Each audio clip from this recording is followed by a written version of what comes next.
Last Sunday, I had the privilege and the blessing of baptizing a young girl. And in part of that baptismal rite is an exorcism in which I anoint that young woman with the oil of salvation and pray an exorcism prayer over her to cast out Satan and to protect her from Satan and Satan's evil spirits. And all of us who have been baptized Catholic in the normal Catholic baptism have had that exorcism prayed over us as well. And that is a great thing because the church recognizes that Satan is present, that evil spirits are present in the world, and that we need to be protected from them.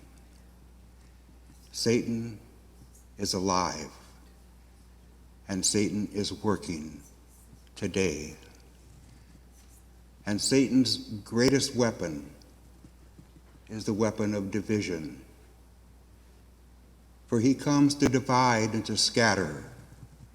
That's one of his names, the scatterer.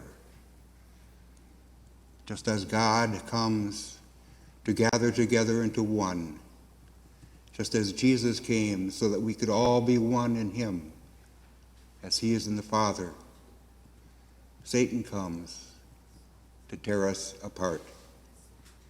And we see that very quickly in the first book of the Bible, 3rd chapter, in the fall. And we see that not just in the apple or the fruit, but we see it most clearly in what Adam says. And just listen. God has just inquired what's going on. And Adam says this: the woman whom you put here with me, she gave me the fruit from the tree, and so I ate.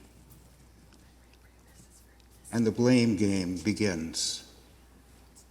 And division occurs, not just between God and man, but division occurs between man and wife. Between man and wife. And very quickly after that, in the next chapter, we see that division turning into hate. When brother kills brother. And the devil exults in that. For he has divided what God put together. And that continues on and continues on. And we see that today, perhaps most graphically in our political situation today.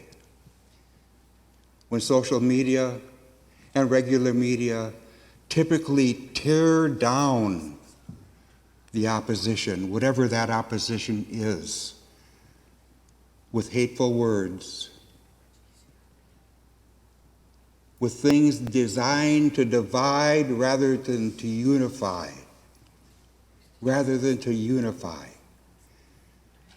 And I hate to say it, but both sides are guilty of that. Whether you're on the right or the left, we see that continually. We see that in that great fight that we're fighting as Catholics for the right to life, from womb to tomb. We see that in the lack of respect that is offered to God's creation, to every man and every woman.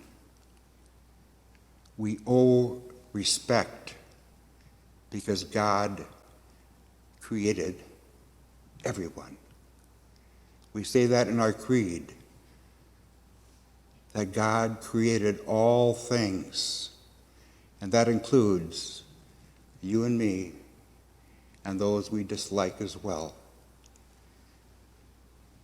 Today, Jesus gives us a hard lesson.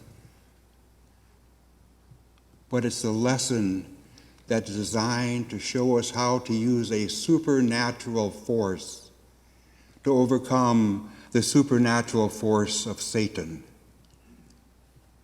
You shall love your enemies. You shall pray for your enemies. You shall do good to your enemies, whoever they are. You shall love. That means that you will the good of the other as other. That you will the good of your enemy. That you will the good of your enemy. To pray for them means not just to pray that they change, but to pray for their salvation. For that great unifier wants all people to be saved. All people to be one, to be drawn together under Christ Jesus. That's the mission that Jesus came for. Salvation for your enemies. Salvation for those we dislike. And to do good for one another. Perhaps the hardest of these commands that Jesus gives us as a way to overcome the devil and his forces with the supernatural power of Jesus Christ to do good for one another, to not tear down with our lips, but to respect that person who is created in the image and likeness of God. Jesus gives us that hard lesson today. And I don't know if I can do that unless I do it through him and I do it with him and I do it in him.